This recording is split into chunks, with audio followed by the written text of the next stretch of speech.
Hello everyone, welcome to History and Culture. A hopeful nation should not forget its heroes, and a great nation must remember its history. The future is bright and beautiful, and despite the passage of time, there is still a long way to go. As the last feudal dynasty in Chinese history, the Qing dynasty is undoubtedly remembered by future generations. However, the failure of the Qing dynasty was not only due to its corrupt governance policies, but also its poverty and suffering. Many people say that the reason why Western powers set their sights on China was more because of the prosperous Tang dynasty, which made many foreign envoys who came to this land yearn for it. As a result, it naturally aroused the interest of those aggressors.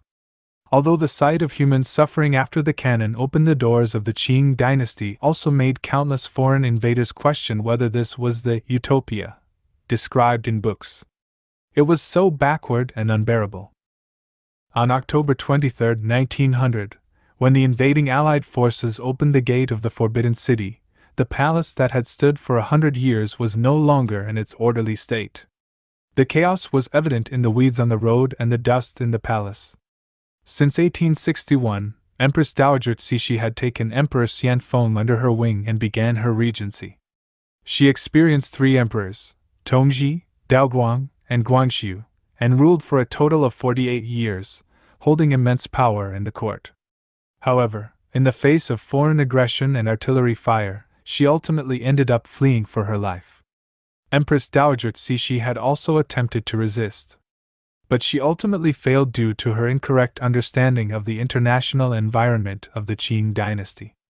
Empress Dowager Cixi often talked about being a widow, but in reality, she did not allow anyone to threaten her authority, whether it was the court officials, the people, or foreign powers. When the young Emperor Guangxu wanted to use the reformist movement to reclaim his rightful power, the conservatives aligned with Empress Dowager Cixi and the reformists aligned with Emperor Guangxu inevitably clashed. Emperor Guangxu, who was frustrated and disheartened, gathered the courage to confront Empress Dowager Cixi's faction after Kang Yu Wei and others wrote a memorial to the throne. However, he ultimately could not compete with the cunning Empress Dowager Cixi, and the victory went to the conservatives who defeated the reformists and the emperor's faction. The once spectacular reform movement came to an abrupt end, but it was because of this movement that Western countries such as England and America began to emerge. Since the First Sino-Japanese War, the great powers have vied to sign various treaties with the weak Qing government, not only forcing open the doors of the country but also constantly dividing up various interests in China. In fact, from that time on, Empress Dowager Cixi had the idea of fighting against the foreign powers. She had reviewed the overall deployment of military forces in the areas around Jili, Tianjin, and Beijing. At that time, there were not only Yuan Shirkai's new army but also Ronglu's Wuwei Right Army, as well as the Huai Army, 8 banners, and Shenjiang troops in the vicinity of Jili, totaling more than 110,000 people. With so many troops and hundreds of thousands of Boxer rebellion fighters, only then did Cixi dare to declare war on the powers of Britain, Russia, Germany, the United States, France, Japan, Italy, Austria, as well as Spain, Belgium, and the Netherlands. However, the overconfident Cixi heard one defeat after another, with strategic locations such as Tianjin, Beitzing, Yangtzuan, Hexawu, and Tongzhou falling into the hands of the Allied forces one after another.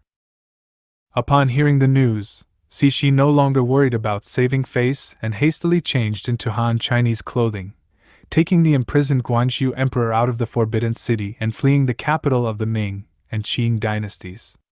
As we all know, before the invaders entered the Forbidden City, Cixi had already fled with her eye-catching gold, silver, and jewelry. After her escape, the Japanese used cameras to record the real Forbidden City. The Forbidden City, also known as the Palace Museum, is a very famous building in Chinese history besides the Great Wall. Even today, many people still come to see it. The Forbidden City is often mistaken for a building from the Qing dynasty. In fact, it was built several hundred years earlier during the Ming dynasty, ordered by Emperor Zhu Di in 1406 BC. Therefore, the Forbidden City belongs to the architecture of the Ming dynasty. It can be imagined that for people during the Qing dynasty, the Forbidden City was undoubtedly a historical relic. For people today, it still retains traces of history and magnificence.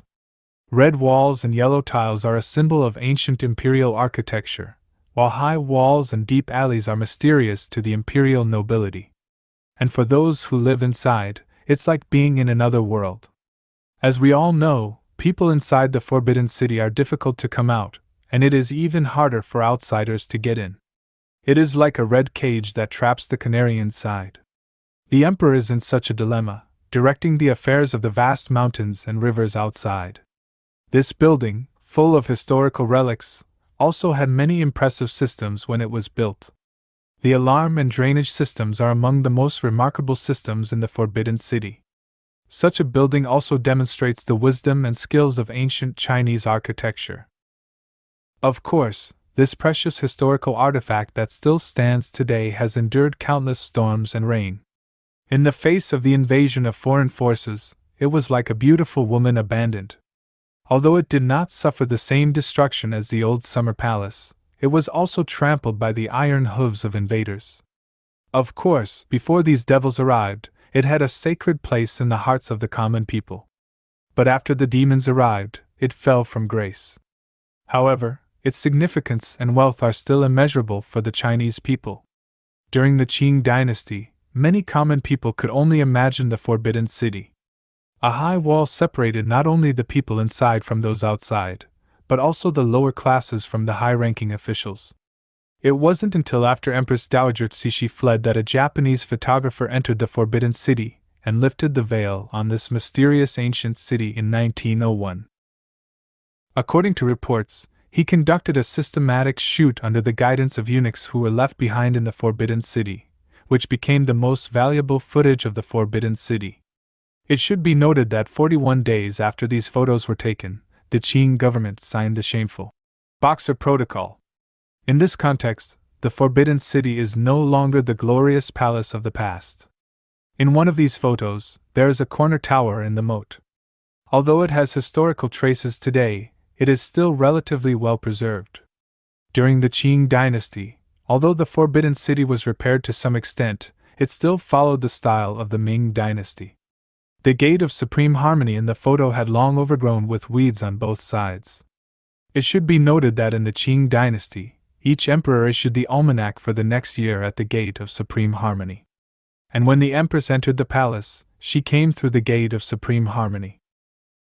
It can be imagined that the Gate of Supreme Harmony was like the main entrance of the royal palace. However, the dilapidated appearance in the photo was completely out of place, and there were even several yellow cabs parked with people coming and going freely. Next is the Gate of Supreme Harmony in the Forbidden City. Many people may not know what it is, but if we say that it's where the emperor received the court officials' worship, then most people will understand its significance. Actually, the Gate of Supreme Harmony that we see now was not left over from the Ming dynasty. The Gate of Supreme Harmony in the Ming dynasty was burnt down during the Qing dynasty, and what we see now was built during the Qing dynasty. It's also the youngest building in the Forbidden City.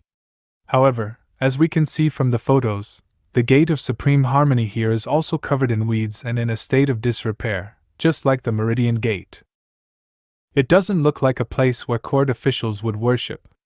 Now let's take a look at the Hall of Supreme Harmony in the photos. Many people misunderstand this place. It's not a place where court officials would usually have an audience with the emperor. This Hall of Supreme Harmony has also been burnt down and rebuilt twice. The current Hall of Supreme Harmony is the largest single wooden structure in China. Of course, these are just a small part of the Forbidden City shown in the photos. Although the area of the Forbidden City is not as large as that of the Ming and Qing dynasties, there are still many palaces. After Empress Dowager Cixi fled, no one naturally took care of these palaces. Even when she was in power, she couldn't take care of every part of the Forbidden City. Although the Forbidden City no longer has the imperial majesty of a century ago, as long as it stands there, its grandeur and magnificence can still evoke a strong sense of national pride in people. Although times have changed and the Qing dynasty no longer exists, the culture and treasures that existed back then still remain. This ancient capital not only witnessed the prosperity of the Ming and Qing dynasties but also witnesses the present prosperity, telling the world about China's development in this way. This is History and Culture Channel. Likes and subscriptions are the greatest help and support for us. Thank you, everyone. See you next time.